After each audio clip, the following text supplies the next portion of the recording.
You're tuned into Building the Talent Machine today with Nick Larche. Nick Larche is the VP of Talent Acquisition and Talent Development over at Unanet. You have to prove value at least once before anybody takes you seriously. With some of the acquisitions we had, they didn't have an HR recruiting function. So they were like, thank God you're here. We have data now and visibility into what goes down. Yep. So that we can have mutual accountability with hiring managers. And to me, that's how we become more strategic. I don't know how a recruiter wades through and properly evaluates 3,600 resumes in 2 weeks. And with that technology, though, we were able to find somebody in that pool of 3,600 that applied 2 days earlier and get them a phone interview.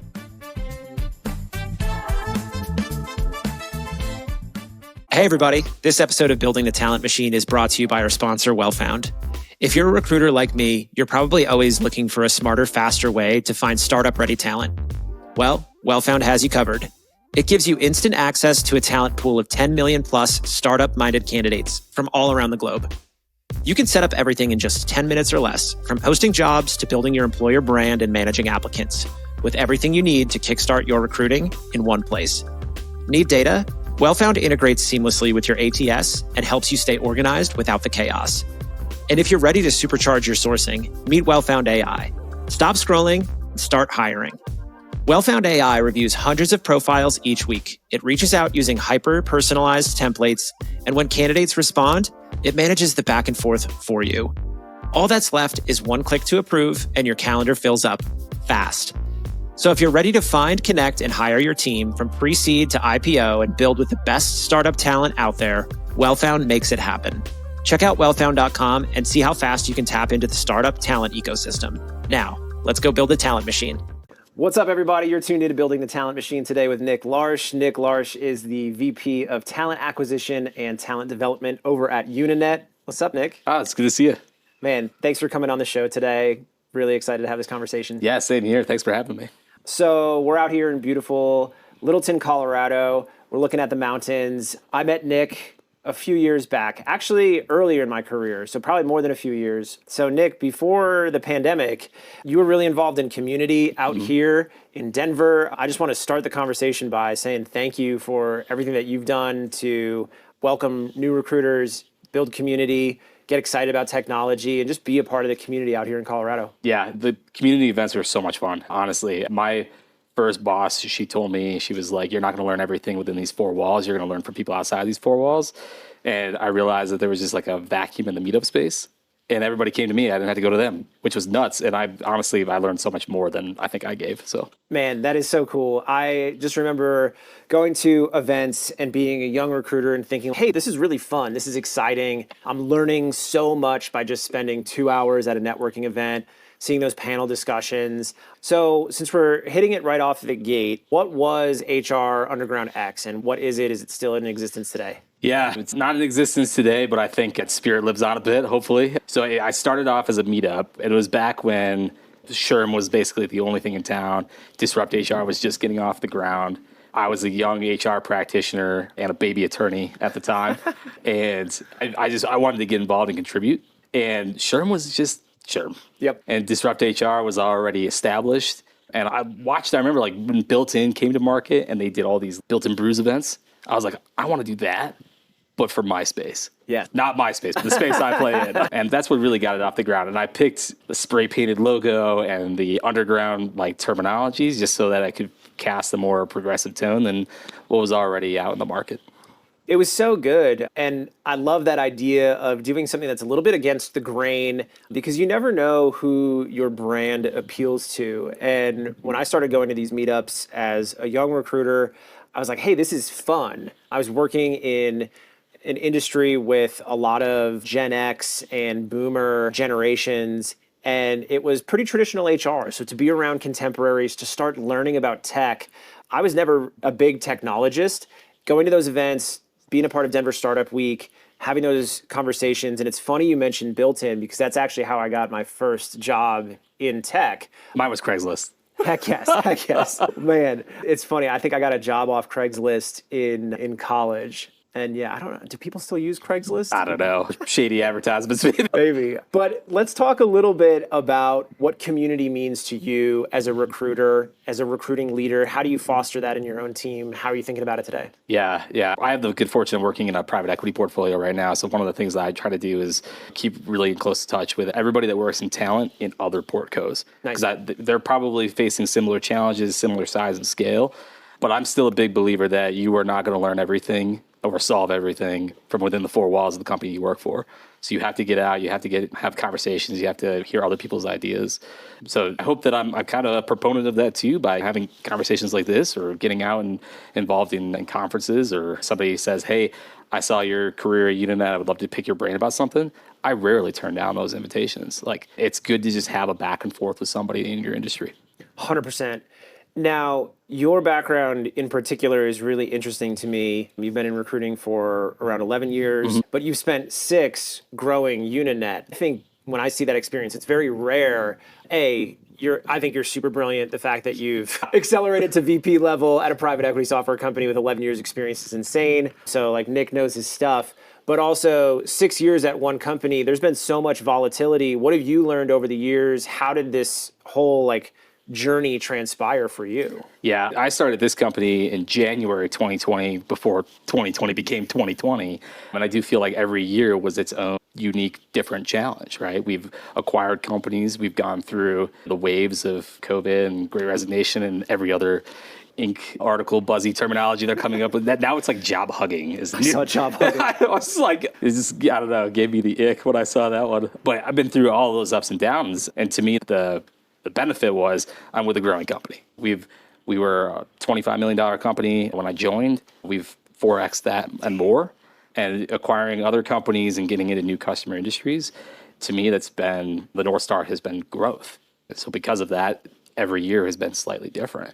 It does mean, though, that recruiting has had to adapt too. I don't have to tell you what the market's been like the last few years. Now, your team dynamic is interesting. We were talking a little bit about that. So you are still working Reqs even as a VP of TA and TD. Talk a little bit about that. What does that mean to you as a recruiter to still be in the trenches and working with candidates and hiring managers? Leaders have to understand the challenges of the people that work for them. If somebody comes to you and says, I'm really facing X, Y, and Z, speaking from a place of experience means all the difference to people in recruiting. And too often, I feel where recruiters get dispirited is when they realize that people that lead them haven't had that background. So that they might empathize, but they haven't sat in that seat.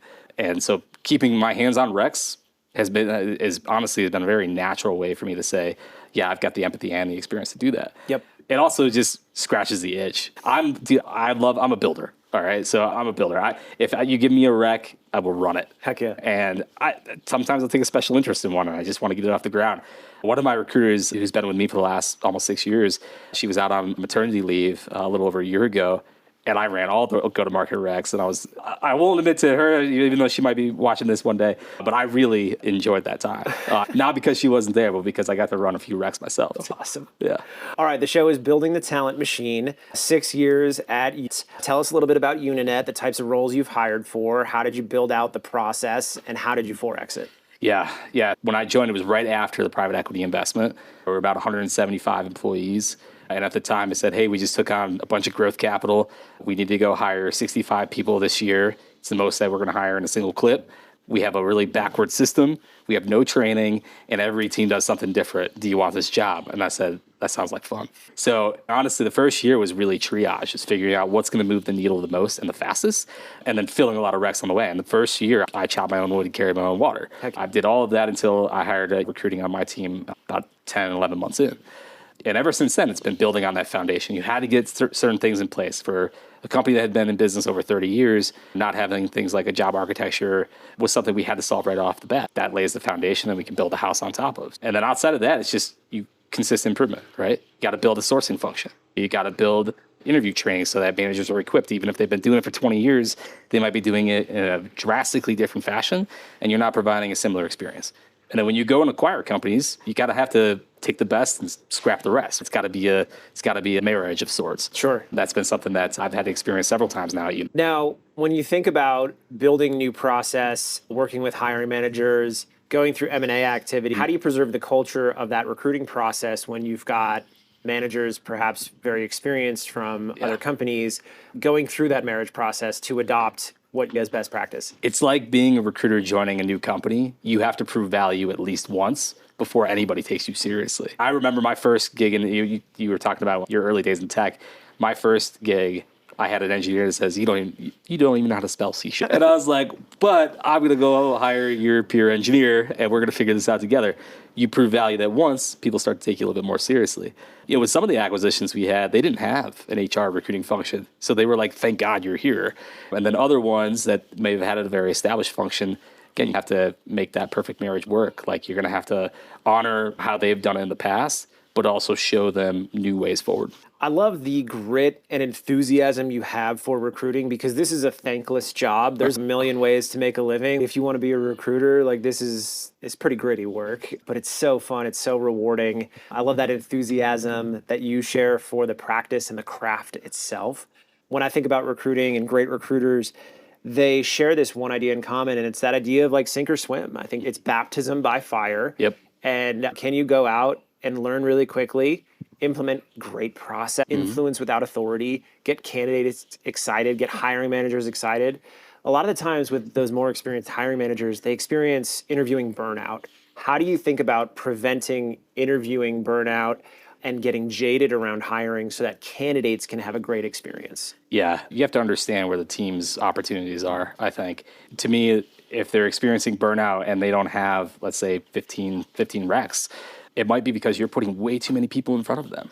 And you have to hone your own skills as a recruiter to say, you know what, I'm gonna go through and talk to 15. I'm gonna put the cream of the crop in front of you. You're gonna talk to 5 awesome candidates. You're gonna hire one of them. I guarantee it. Yep. And if you don't have a little bit of that practice backbone and you just flood them, they're going to experience that.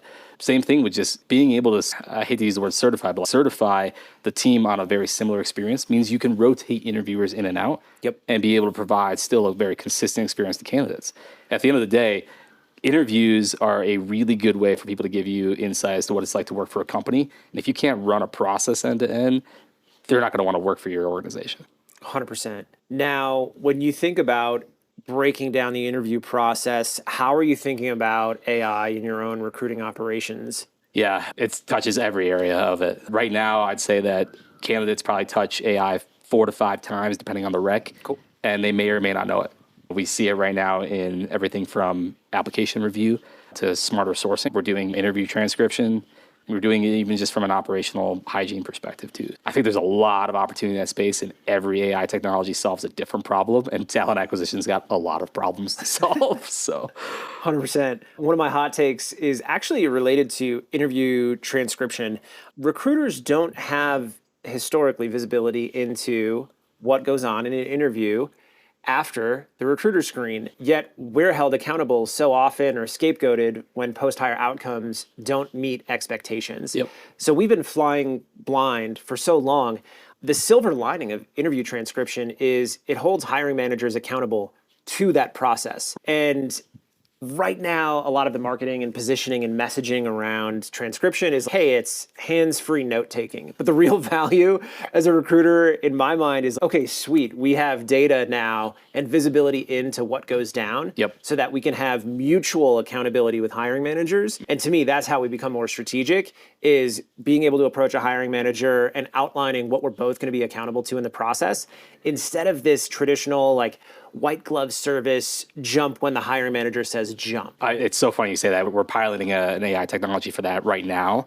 And that's my sales pitch when I get on with a candidate, is to say, I could jump in and have a conversation with you, and you don't have to hear me clacking away at the keyboard. I could just jump in and focus on the conversation. But on the back end, throughout, if we have that across the interview journey, you can see things like longest monologue, talk ratio. If a hiring manager comes to you and says, this candidate, I'm just not jazzed about them, and you pull the data and it's like, you spoke 80% of the time, dude. Like, how are you going to know that they're not qualified for your job? It just gives you smarter interviewers. Yes, absolutely.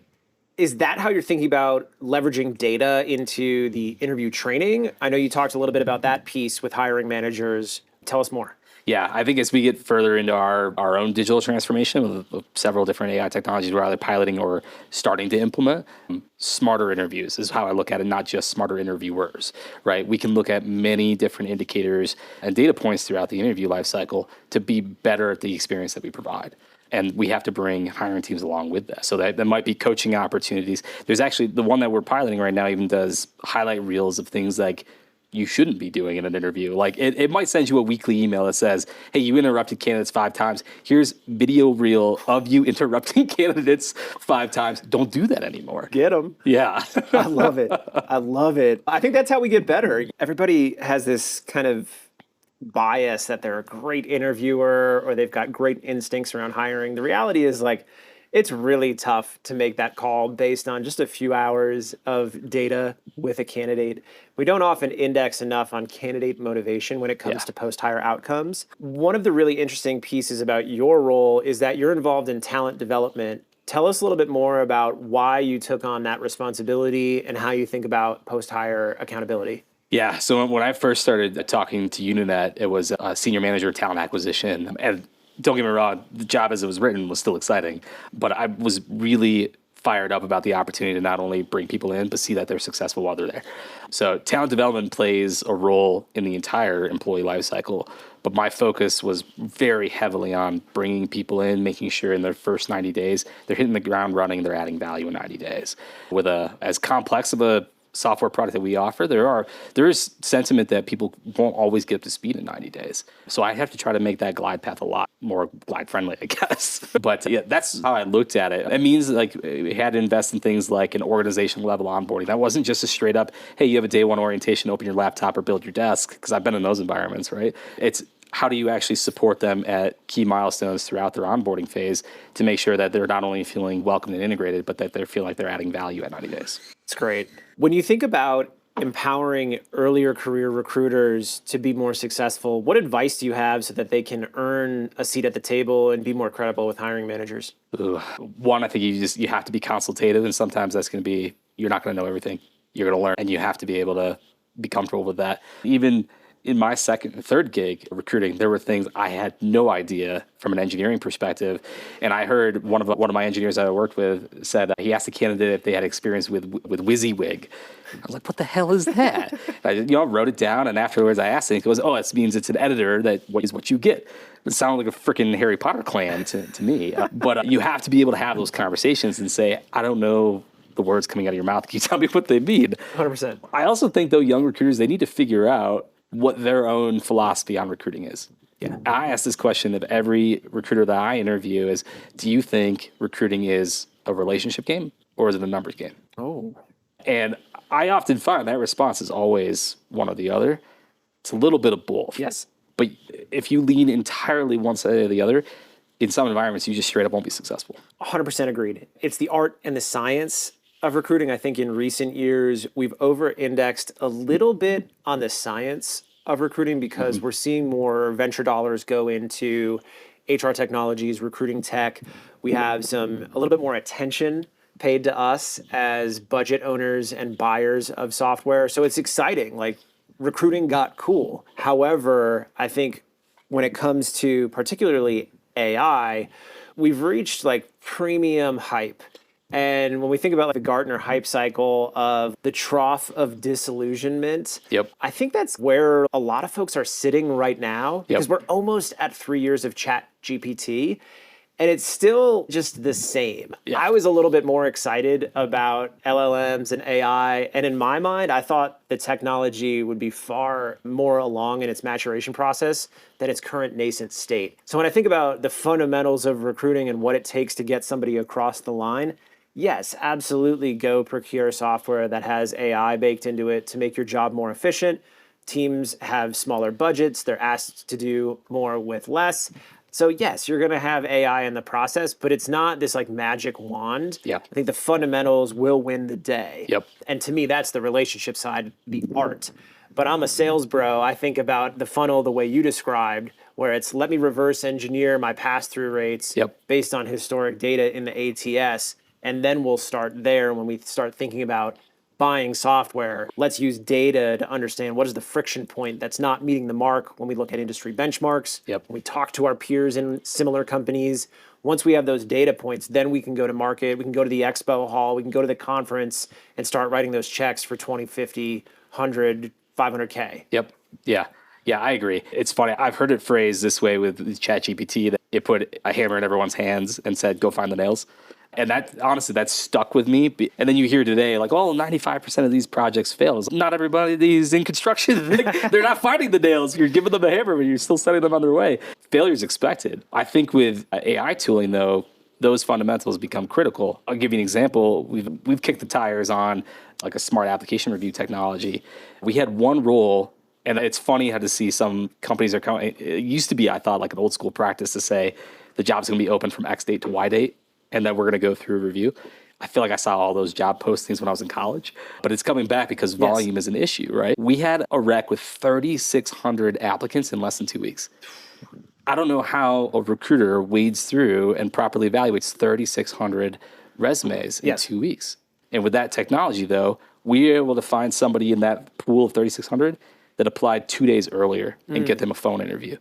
That, to me, is a fundamental. Timely review, responsiveness to candidates, and it's not just what's cool or sexy. Yes, 100%. I agree. I had posted, I remember a few months ago, I was working a requisition and it was a recruiter rec, and we had 2,000 applicants in a week. Yeah. It was insane. And now the challenge is companies and recruiting teams are either implementing resume review technology. A lot of the applicant tracking systems are building this baked in natively, or recruiters aren't posting recs and companies are hiring because they want to bypass that friction point in the process. And the funny thing is, recruiters, we asked for this problem. Yeah. Like, it's our own dang fault. Years ago, we asked recruiting tech vendors, make it easier to apply. We can't get the candidate. It was a candidate market. So what did the vendors do? They responded, they made easy apply, one-click apply. Google Drive got great. You could upload a resume from your iPhone and then submit an application to a job.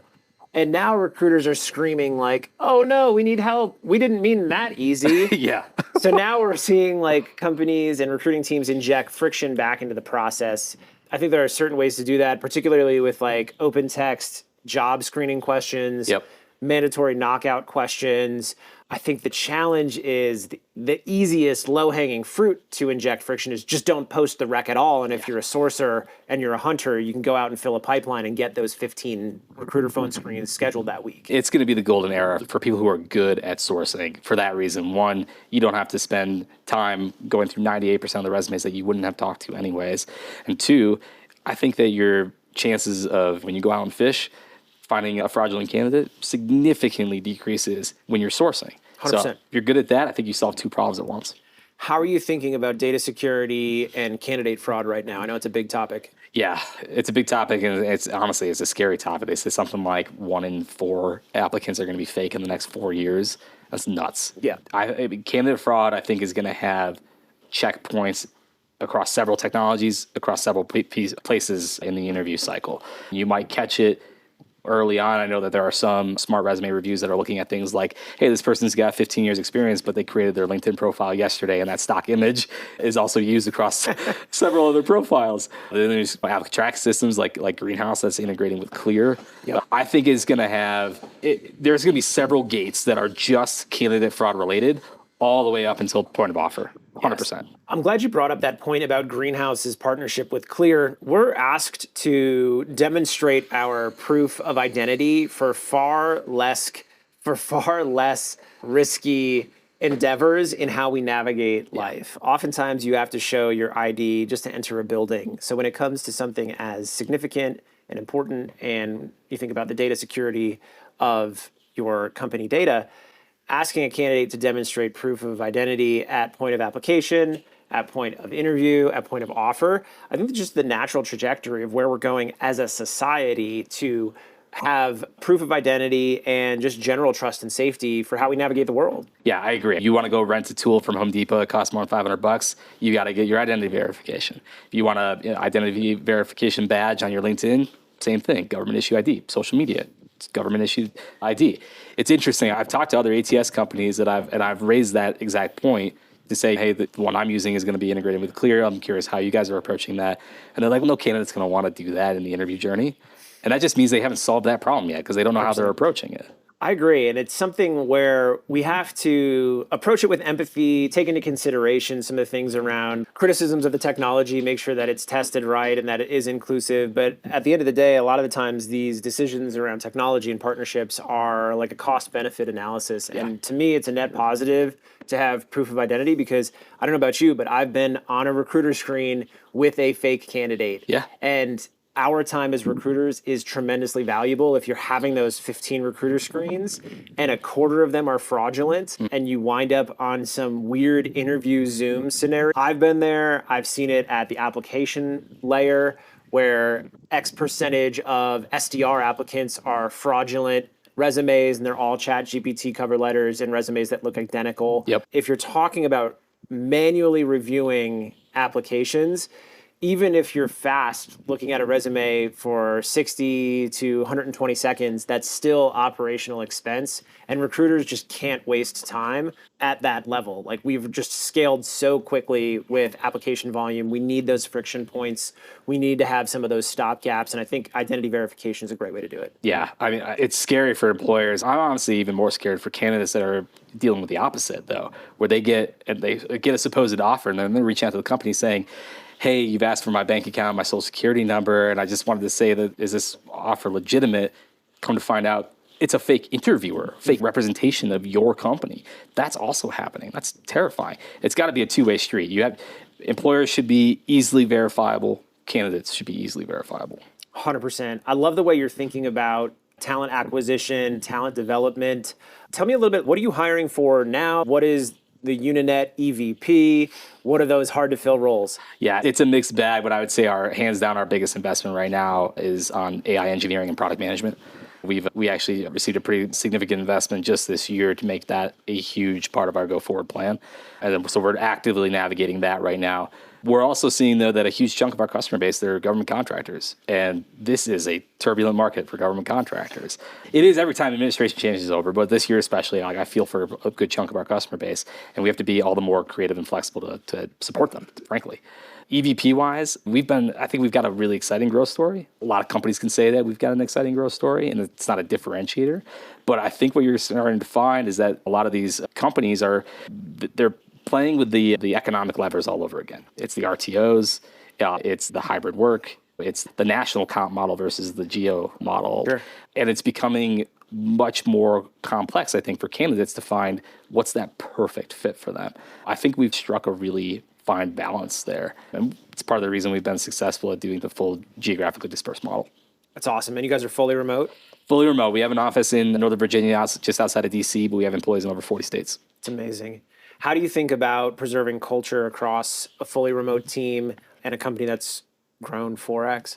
Yeah. If you're going to be remote deliberately, you have to be deliberate about your culture remote too. So having that sense of connectedness, really investing in the management layer too. There's a lot of different philosophies when it comes to learning and development, but I'd say leaders in your organization, they're force multipliers on the rest of everybody else. You have somebody who manages 5 people. If that person's a bad leader, those 5 people are going to have a bad experience. You want to have a really strong leadership ranks in your organization to do remote really well. 100%. I'm going to hit you with a quick fire. What is your go-to recruiting metric that stands up in 2025? Personally, I love offer acceptance rate because I want 92% like all day long. That's what we've been maintaining for the last 5 years. To me, it's an indicator not just that you could, but it's that you're finding the right fit, right? You're educating them along the way. You're not seeing a huge drop off. Offer acceptance is still my biggest one. I also, though, am a sucker for really in pipeline metrics. Conversion rates for me, like totally. I really want to have our interviewers have just as good experience as our candidates. Yes. And that's, I think, coming back to, we identified exactly what you need, and we're bringing you there, and we're bringing you candidates to that point that you're agreeing with us more often than you're not. 100%. Yeah, I love looking at the funnel, pass-through rates, hiring manager net promoter score, candidate net promoter score. Are people having a good time? Recruiting should be fun. Like, we are the hype folks within the organization. Oh, yeah. We're selling the culture, the value. when somebody signs on and says yes on the other end of the phone, like that's a major life milestone for them. I try not to lose sight of that. And that's something that I always tell hiring managers is, this is a big decision. Like every time, just put yourself in that person's seat. So I always look at some of the micro metrics. People get nervous about extending offers. I fucking love extending offers. to me, that is what I've been working towards from the moment that Rec opened, is getting on a call and saying, you got the job and we're stoked to bring you on if you're just as stoked about us. Dude, 100%. It's like literally the best feeling. I think when I'm not smiling, when I'm making that call with a candidate, like I know my time is done. I love recruiting. I love working the recs. I love taking a big, messy problem, bringing structure to it. Give me your oldest, gnarliest, worst hiring manager, the rec that's been open the longest. I'll get in the trenches and work it. And I think you've got that ethos as well. Oh yeah, 100%. Those are the ones that really fire you up. Totally. What advice do you have for a recruiter to be better at their job on Monday? Oh man, experiment. You're gonna try 10 things, 9 things that aren't gonna work. You're gonna find that one that really works, and you're gonna double down on that. So to me, I feel like if you want to be better, be okay that you're gonna fail a lot of the time. To me, there's nothing better than getting on the phone, getting on the video, talking to candidates, talking to managers. That's what's gonna make you. It's gonna make you a better recruiter. You have to be a sponge for both audiences, and you have to be able to lead both audiences. 100%. Do you have a favorite recruiting story or candidate that has stuck with you over the years? I've had one recently. Actually, we have a returnship program at Unanet. So it's the whole purpose is to bring people back into the labor force who've been out for 12 months or more. And I had one that I sourced myself, and she was a stay-at-home mom for the last 8-9 years. But before that was a public educator. One of my best hires I've ever made. And I had to get clever about that one because I was like, I'm deliberately looking for people who are not on the job market, probably do not have an updated LinkedIn profile, may not be on LinkedIn very often. Totally. And I found that one using SAHM, Stay at Home Mom, as the acronym to find her in my search. Oh, nice. And there's something like unique and energizing about getting a message from a recruiter, because it means they've already made the decision that they're interested versus being one of 3,600 resumes. You're hoping that they're interested. But yeah, she killed the interview and absolutely just killed it while she was with us. So awesome, dude. I can see you light up telling that story. Please don't ever lose that magic. And thanks for everything that you've done for me, my career, the Denver community. How can people stay in touch with you and what you're up to in Unanet? Yeah, honestly, LinkedIn is probably the biggest way. And honestly, watch more of these episodes because this has been awesome. These deep dive conversations, new perspectives. It's funny. I was watching one of the previous episodes. It was like, I don't know what learning and development does. It was like, oh my God, I can't wait to get on this. Have you answered that question a little bit? No, you have to get out there. You have to learn from other people. You can always catch me on LinkedIn, but I would say catch Brandon on these episodes. Man, thank you so much for coming on the show. Dude, I'm glad to be here, man.